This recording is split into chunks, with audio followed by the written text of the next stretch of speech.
नमस्कार, consumer is king में आपका स्वागत है। आपके साथ मैं हूं मानसी दवे और एक बेहद इंटरेस्टिंग और दिलचस्प टॉपिक लेकर आज ईटी नाउ स्वदेश आपके बीच हाजिर है। जी हां, मौका भी है, दस्तूर भी है और ट्रेंड भी है और मूड भी है। तो फिर देर कैसी, हम बात कर रहे हैं 2026 को वेलकम करने की और ट्रैवल प्लान की। आपके ट्रैवल प्लान हम बना रहे हैं, लेकिन इस बार एक ट्विस्ट है, इंटरेस्टिंग ट्विस्ट है। आपने न्यू ईयर को सेलिब्रेट करने का प्लान तो बना ही लिया होगा, लेकिन जानते हैं इस बार ट्रैवल डेस्टिनेशन का ट्रेंड निकल कर सामने आया है और ये ट्रेंड कुछ अलग सा है, कुछ थलग सा है। आज इसी पर हमारी एक खास चर्चा होगी कंज्यूमर इज किंग में। तो शुरुआत करते हैं।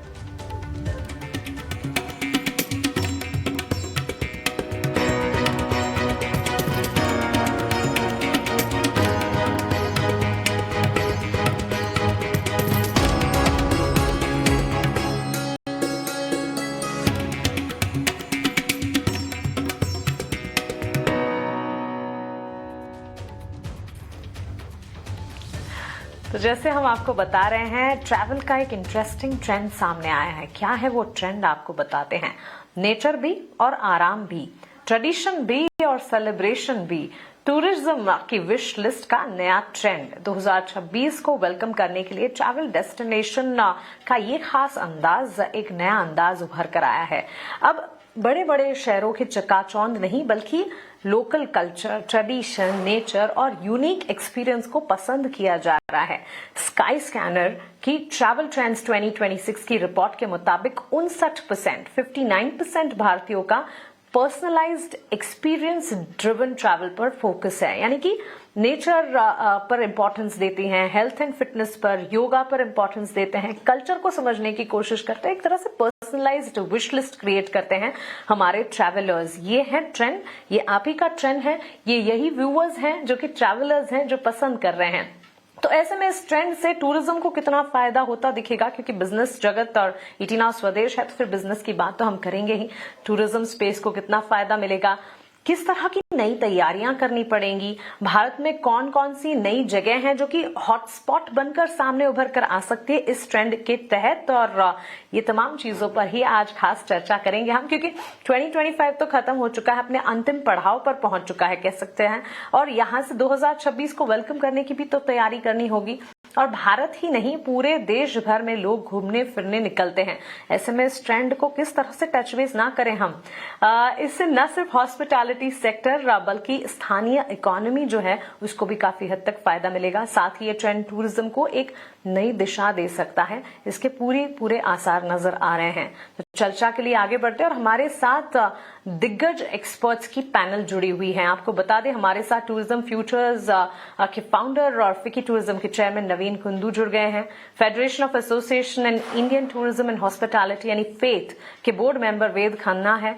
थोड़ी देर में ईरा त्रिवेदी, ट्रैवलर और योगा इन्फ्लुएंसर भी हमारे साथ जुड़ेंगी। Federation of hotel and restaurant association of India FHRAI के प्रेसिडेंट सुरेंद्र कुमार जायसवाल भी हमारे साथ होंगे। तमाम एक्सपर्ट्स का बहुत स्वागत है ईटी नाउ स्वदेश पर। बहुत शुक्रिया ईटी नाउ स्वदेश को अपना समय देने के लिए। ईरा जी भी जुड़ गई हैं हमारे साथ, नवीन कुंदू जी भी हैं और वेद खन्ना भी हैं। नवीन जी, आपसे शुरुआत करना चाहूंगी। Thank you so much for giving your time to ET now Swadesh. जिस ट्रेंड की हम बात कर रहे हैं, इट्स गुड टू सी कि एक नया ट्रेंड उभर कर आ रहा है जो कि न सिर्फ इकोनॉमी को बढ़ावा देगा, लेकिन साथ साथ ट्रैवलर्स के लिए भी एक नई तरह की तस्वीर निकालेगा। स्काई स्कैनर के मुताबिक, जैसे हम बता रहे थे, 59% भारतीय जो हैं वो एक्सपीरियंस ड्रिवन ट्रैवल को चुन रहे हैं। आपके हिसाब से ये ट्रेंड कैसा है? क्या एक संकेत है, ये देखने में मिल रहा है कि ट्रैवल और टूरिज्म जो है वो एक नई दिशा की तरफ जा रहा है? Thank you Mansi ji for having me on the show. देखिए, आप बिल्कुल सही बोल रहे हैं और आजकल का जो पूरा जो ट्रैवल पैटर्न है, ये हमने चेंज होता हुआ देखा है पिछले 4-5 साल में। कोविड के बाद ये ए एकदम इवॉल्व सा हो गया और ये ट्रेंड जो है, ये एक्सपीरियंशियल ट्रैवल की तरफ ज़्यादा बढ़ रहा है, where you make travel experiential and more immersive. पहले होता था कि लोग उठ के कुछ जगह देखने जाना चाहते थे। उनके विश लिस्ट में था कि ये मॉन्यूमेंट देखना है, यहाँ जाना है, ये देखना है। अब वो बैक सीट ले चुका है और ट्रैवल ट्रेंड्स कंप्लीटली चेंज हो गए हैं, जिसमें कि आप हर फैमिली, हर वेकेशनर जो है, वो एक एक्सपीरियंशियल ट्रेंड ढूँढता है और उसको इमर्सिव बनाने की कोशिश करता है। The involvement of person in the vacation is much more higher now than it was before. और ये ट्रेंड अभी स्टार्ट हुआ है और ये कंप्लीट टूरिज्म का लैंडस्केप जो है वर्ल्ड वाइड चेंज करने वाला है।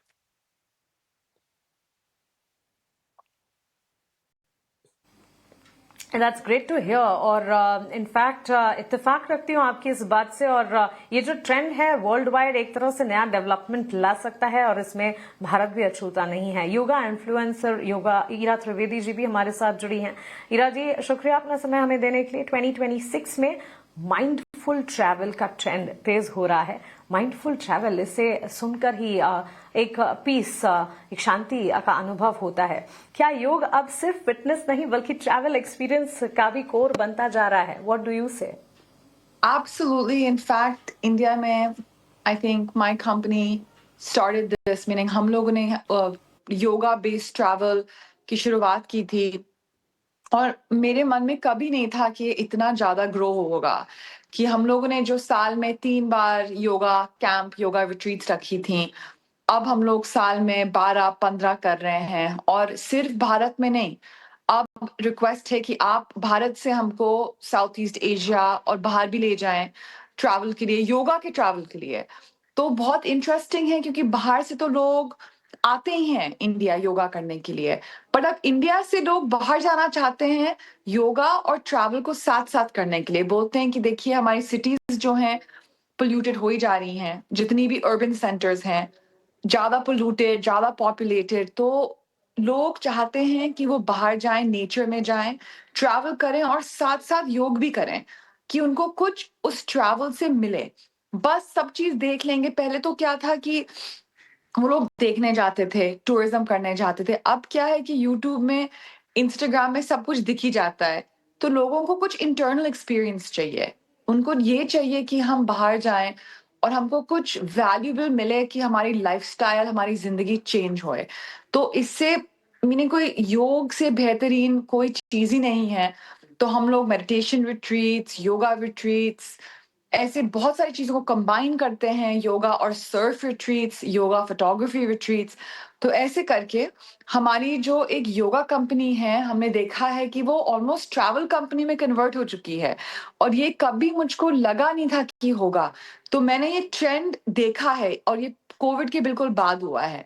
कोविड का इम्पैक्ट बहुत आया है। कोविड के टाइम पे लोग बहुत ही ज्यादा आइसोलेटेड थे, कहीं जा नहीं पा रहे थे। तो और उनको रियलाइजेशन हुआ, बहुत लोगों ने योगा मेडिटेशन स्टार्ट किया कोविड के टाइम पे। तो अब उनकी इच्छा है कि हम बाहर जाएं, दुनिया भी देखें, नेचर भी विजिट करें और योग भी करें, तीनों चीजें साथ में करें।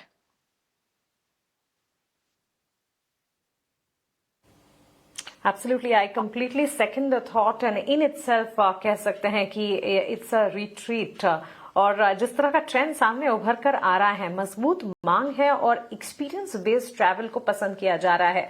हमने रिसर्च भी किया और इनफैक्ट आपकी स्क्रीन पर हम लगातार फ्लैश भी कर रहे हैं कि कौन से ऐसे डेस्टिनेशन हैं जो कि फेवरेट डेस्टिनेशन के तौर पर उभर कर आ रहे हैं। और सिर्फ फेवरेट डेस्टिनेशन नहीं, उसके पीछे की वजह क्या है, आखिरकार ट्रैवलर्स उन डेस्टिनेशन को पसंद क्यों कर रहे हैं।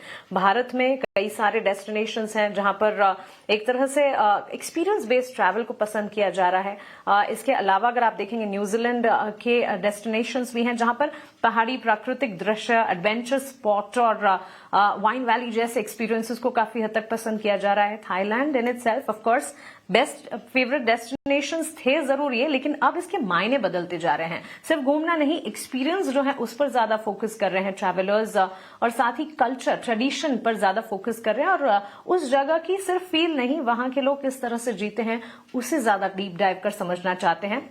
इस लिस्ट में भारत का वाराणसी भी जुड़ा हुआ है और साथ ही फिलीपींस, जॉर्जिया, वियतनाम के होचिमिन सिटी और साथ ही मॉरिशस में पोर्ट लुइस जैसे जगह भी हैं। लगातार आपकी स्क्रीन पर आप इन तमाम चीजों को देख रहे हैं। रिसर्च कर हम आपके सामने ये सब लेकर आए हैं। नए पैकेज में खास क्या कुछ शामिल किया जाता है और क्या चीजें हैं जो कि आइटिनरी के तौर पर पसंद आ रही है। सुबह योग का सेशन हो गया या फिर do it yourself cocktail sessions, do it yourself sessions हो गए, रिकवरी ब्रांच, बेकिंग वर्कशॉप, इन तरह की चीजें हैं।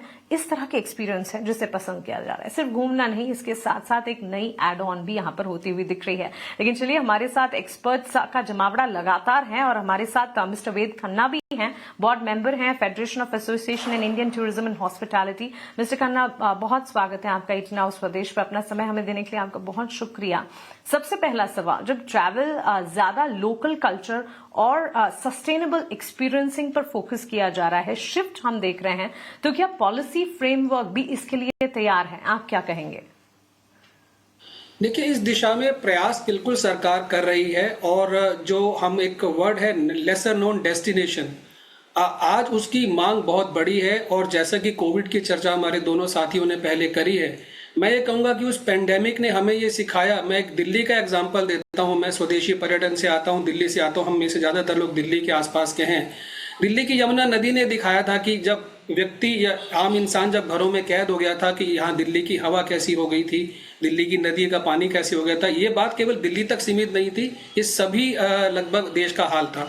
और आज जब पर्यटन के क्षेत्र में जब लोग कहीं घूमने जाना चाहते हैं, तो पर्यटक की पहली जो इच्छा होती है, वो चाहता है कि जहां वो जाए वो आरामदायक जगह हो, और खासतौर से जहां पर वो एक ऐसा वातावरण देखे जहां पर पूरी तरह से वो आनंद ले सके उस वातावरण का, जिसे हम नेचर के नाम से हम कहते हैं कि नेचर बहुत अच्छी होनी चाहिए।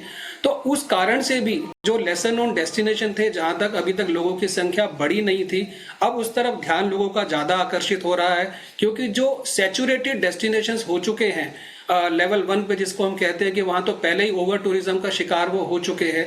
तो ये एक बिल्कुल एक तरह से मजबूती के साथ ये ऐसे डेस्टिनेशंस आगे आ रहे हैं, और सरकार की भी इसमें काफी अच्छी भूमिका रही है। अलग अलग राज्य भी इसमें काफी अपने जैसे लेसन नोन डेस्टिनेशंस के लिए जो प्रयास कर रहे हैं। हाँ, जिसे हम कहते हैं लास्ट माइल कनेक्टिविटी, अभी भी उसमें बहुत काम होना बाकी है, लेकिन प्रयास पूरे जारी है। मैं आपको एक उदाहरण देता हूं। अभी पिछले हफ्ते मैं कौसानी गया था, बहुत वर्षों बाद। कौसानी एक समय एक ऐसा था कि जहां पर बहुत ज्यादा पर्यटक जाया करते थे, कुछ कारणों से फिर उसकी मांग थोड़ी कम हुई, लेकिन आज वहां मैं अगर कहूंगा कि ऑक्सीजन के लिए लोग अगर जाएंगे तो वहां पे AQI पिछले हफ्ते 15 से 20 के बीच में रहा, जबकि दिल्ली में 600 पार था। तो ऐसा उदाहरण भी लोगों के सामने होता है, वो नेचर के साथ जुड़ना चाहते हैं। और ऐसे ही लेसर नोन डेस्टिनेशन, क्योंकि कौसानी वेल कनेक्टेड है दिल्ली जैसे शहर से, और ऐसे ही मैं अगर विशाखापट्टनम के पास अगर अराकू वैली की बात करूं, या नॉर्थ ईस्ट में अगर मैं पेलिंग की बात करूं, तो ऐसे उदाहरण आपके सामने बहुत सारे हैं पूरे देश में। और सभी जो मैं कहूँगा क्षेत्र की सरकारें भी और भारतीय सरकार भी जो है इसमें प्रयासशील है, और मुझे पूरा विश्वास है कि आने वाले समय में ये जो लेसन नोन डेस्टिनेशन है, ये मील का पत्थर साबित होने जा रहे हैं स्वदेशी पर्यटन के माध्यम से। एब्सोल्युटली, बिल्कुल इत्तेफाक रखती हूँ आपकी इस बात से। नवीन जी, अगला सवाल मेरा आपसे होगा, लेकिन उससे भी पहले एक डिटेल है जो कि हम हमारे व्यूअर्स के सामने रखना चाहते हैं।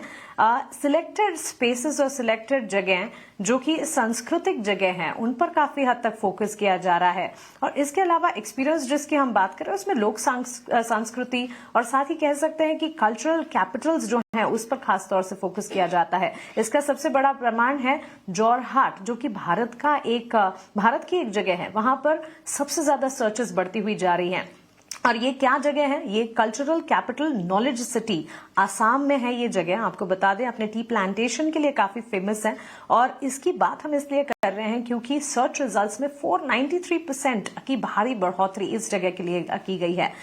यही नहीं, इसके अलावा भी वाराणसी काफी हद तक पसंद किया जाता ही है, लेकिन इसके इतर भी थाईलैंड को एक कह सकते हैं कि लाइट डेस्टिनेशन जरूर कहा जाता था, लेकिन अब वहां पर्टिकुलरली चियांग राय जैसी जगह जो कि वहां की संस्कृति को बयां करती है, उस पर फोकस किया जा रहा है। वहां के लिए सर्च रिजल्ट्स बढ़ते हुए दिख रहे हैं। सवाल नवीन जी आपसे ये होगा कि जिस तरह से हम देख रहे हैं जोरहाट, चियांग राय जैसे ऑफबीट डेस्टिनेशंस को अब सर्च रिजल्ट्स में ज्यादा देखा जा रहा है, डू यू थिंक कि सेकंड टियर डेस्टिनेशन अगला ग्रोथ इंजन होंगे?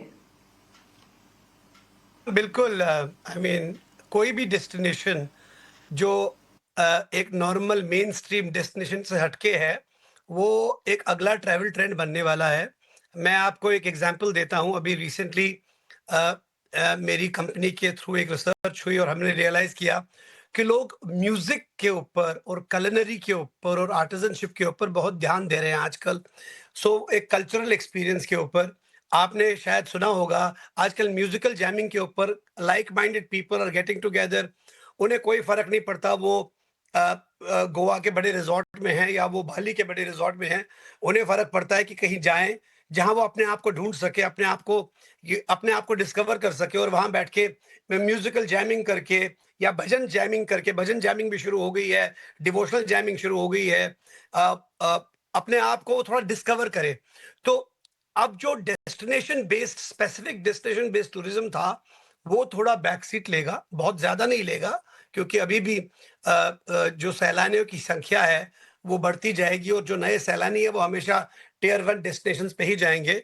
लेकिन हाँ, जो इवॉल्व्ड पब्लिक है, जिन्होंने थोड़ा ट्रेवल कर चुके हैं, वो आज की डेट में अपने आप को ढूंढना चाहते हैं। They want to discover themselves and discover a purpose of their life. तो उसके ऊपर वो ऐसी डेस्टिनेशंस पे, जैसे आपने बोला जोरहाट जैसी डेस्टिनेशन है या चांगराई है, ऐसी काफी डेस्टिनेशंस इंडिया में भी है जहां लोग जा रहे हैं और पूरी की पूरी उसमें बिल्कुल घुल रहे हैं उस डेस्टिनेशन में जाके। और वहां लेकिन सबसे जरूरी बात क्या है कि उन्हें वहां जाके कुछ करना है। उन्हें सिर्फ देख के, जगह छू के नहीं आना है, उन्हें कुछ करना है। वाराणसी आपने बोल दिया, अभी आपने देखा होगा दीप दिवाली पे क्या हुआ वाराणसी में, कितने लोग आए और कितने फॉरेनर्स आए। मैं थोड़ी और बात करूंगा, जैसे आर्ट ऑफ लिविंग है या ईशा फाउंडेशन है, आप देखेंगे कि काफी लोग भर भर के न्यू ईयर्स के लिए वहां आ रहे हैं।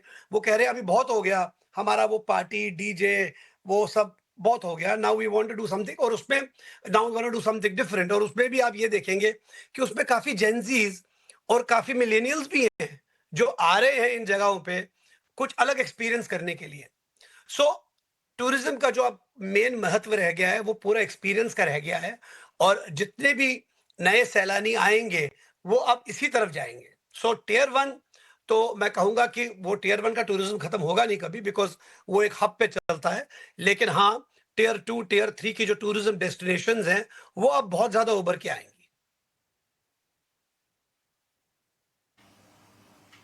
एब्सोल्युटली, नए डेस्टिनेशंस उभर कर आएंगे। ऑफ कोर्स टियर 1 पर तो फोकस रहेगा ही रहेगा, लेकिन एक्सपीरियंस की जहां बात हो रही है, टियर 2 टियर 3 प्लेसेस पर भी अब फोकस बढ़ता हुआ। एक्सपीरियंस बेस्ड और मेमोरेबल एक्सपीरियंस पर काफी हद तक जोर है, और इसके लिए लोग ज्यादा खर्च करने के लिए भी तैयार हैं। हमारी पैनल पर एक और एक्सपर्ट जुड़ गए हैं, federation of hotel and restaurant association of India के प्रेसिडेंट सुरेंद्र कुमार जायसवाल जी भी हमारे साथ जुड़े हैं। सुरेंद्र जी, बहुत स्वागत है आपका ईटी नाउ स्वदेश पर। 2026 न्यू ईयर ट्रेंड की हम बात कर रहे हैं, और इस ट्रेंड में एक अलग तरह का नयापन आता दिखा है। एक्सपीरियंस बेस्ड ट्रैवलिंग पर अब फोकस बढ़ता जा रहा है। होटल रूम रेट्स की ही अगर बात करें, जिस तरह से हम बता रहे थे कि एक्सपीरियंस के लिए अब ट्रैवलर्स जो है ज्यादा खर्च करने पर भी जोर दे रहे हैं, और इसमें भी कोई दिक्कत उन्हें नजर नहीं आती है। लेकिन ऑल इन ऑल सिचुएशन को अगर समझने की कोशिश करें, किस तरह से देख रहे हैं आप इस ट्रेंड को, और क्या भारतीय ट्रैवलर अब वैल्यू फॉर मनी से वैल्यू फॉर एक्सपीरियंस की तरफ बढ़ रहा है? Yes, actually, you see, after this Corona period, जो है, there has been a great shift towards the destinations which are out of the cities, or those destinations which are, you can say, which can give the experience, or they are sustainable, they are green, where you can get green atmosphere, you can get good. There is nothing like that that it is वहाँ पर कोई pollution है. So this has changed a lot after the Corona. And the second thing which I feel is that now people are more attracted towards the culture of that place, towards the food. You have recently seen that the Diwali has been recognized as UNESCO as Delhi, and Lucknow's food also has been recognized in the UNESCO. So it is now becoming not seeing the city or the shopping only, but it is totally, it is now depending on the experience where the tourist wants to go, stay there quiet, no disturbance of the city life, no traffic jams, nothing like that. So this has definitely changed after the corona. Also trying to identify the new destinations, because every destination, if you see like Nainital, like Masuri, like Shimla, they become overcrowded. There are a lot of hazards in the traffic. So the alternative destinations are developing there, and people feel more comfortable there than instead of going to those destinations which are already on a hype. This is the change which we are seeing in the tourism industry.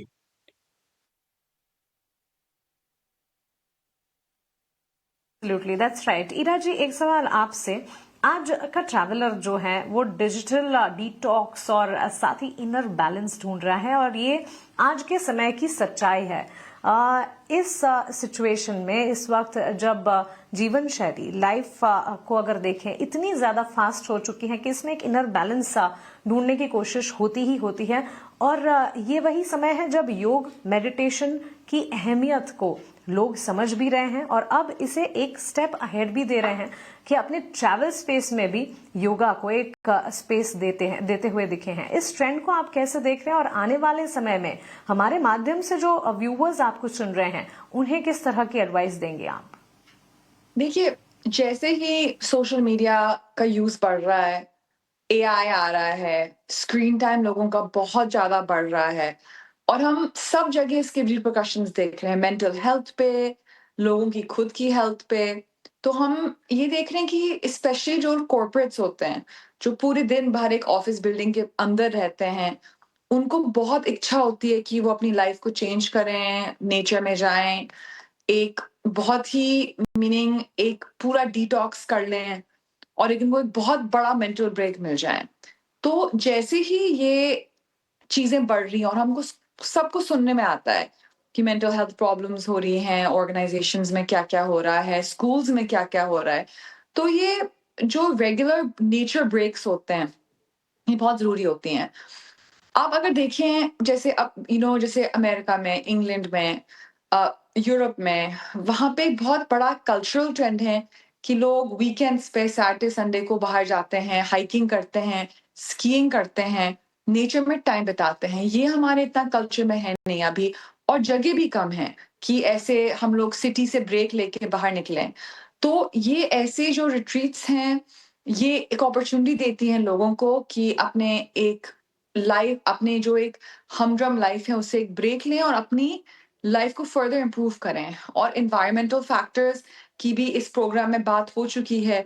लोग जाना चाहते हैं कहाँ, एक जगह जहाँ पे air air pollution ना हो, नेचर में रहें। एक दूसरा भी रीजन है, और ये है सोशलाइजिंग। क्या होता है कि लोगों को एक अपने जैसे लोगों से मिलने की इच्छा होती है, एक स्पिरिचुअल कम्युनिटी, एक सत्संग बन जाए, उनके फ्रेंड्स बन जाएँ। तो ये भी बहुत बड़ा फैक्टर है। हम लोग जैसे लोनलीनेस बढ़ती जा रही है सिटीज़ में, लोग अकेलापन महसूस करते हैं, लोग अपनी फैमिली से हट के सिटीज़ जा रहे हैं जॉब्स के लिए, और उनको आइसोलेशन लगता है। तो इन ट्रिप्स में बहुत सारे सोलो ट्रैवलर्स भी आते हैं। बहुत सारी लड़कियाँ आती हैं जो खुद अकेले ट्रैवल करती हैं और बोलती हैं कि ये पहली बार मैं आ रही हूँ खुद, और उनको अप्रूवल मिलता है अपनी फैमिली से, काफ़ी टाइम अपने हस्बैंड से, क्योंकि वो योगा, मेडिटेशन ऐसे पर्पसेस के लिए आ रही हैं। तो फैमिलीज़ भी बहुत कंफर्टेबल हो जाते हैं। तो ये मीनिंग सब लोग इसको अच्छा ही मानते हैं कि कोई जाके एक योगा रिट्रीट जा रहा है, एक मेडिटेशन रिट्रीट जा रहा है, और यहाँ इन लोगों को एक इम्प्रूवमेंट मिलेगी अपनी अपनी लाइफ़स्टाइल में, अपनी थिंकिंग में।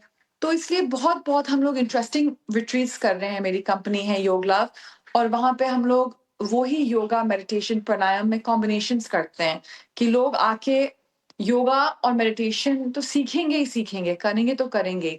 पर उनको बीच में उनको दोस्त भी काफ़ी मैंने देखा है कि लाइफ टाइम के लिए फ्रेंड्स बन जाते हैं ग्रुप्स में, और लोगों को इतना रिफ्रेशिंग लगता है कि उनको अपने जो एक नई उनकी खोज है ज़िंदगी में, वैसे ही फ्रेंड्स मिले हैं।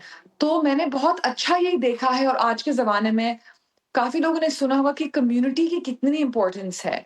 लोग कम्युनिटी से सीख कर रहे हैं कि मेरी एक कम्युनिटी बन जाए, मुझको बिलोंगिंगनेस मिल जाए। कोविड के बाद एक आइसोलेशन फैक्टर बहुत बड़ा है, तो ये भी एक बहुत बड़ा रीजन है कि लोग सोशलाइज करना चाहते हैं, पर एक अपने जैसे लोगों के साथ। ये एक्चुअली काफी मैंने देखा है, ये ड्रिंकिंग का ट्रेंड, बार्स जाने का ट्रेंड, ये थोड़ा थोड़ा नीचे हुए जा रहा है, और ये ज्यादा ट्रेंड बढ़ रहा है कि लोग योगा के लिए, मेडिटेशन के लिए, हेल्दी एक्टिविटीज के लिए मिले, सुबह मिले, मॉर्निंग आवर्स में मिले। और मुझको इतना अच्छा लगता है कि ऐसा ट्रेंड बढ़ रहा है, और हमारे इंडिया में जो यंगर पॉपुलेशन है ऐसे आ रही है इस ट्रेंड में।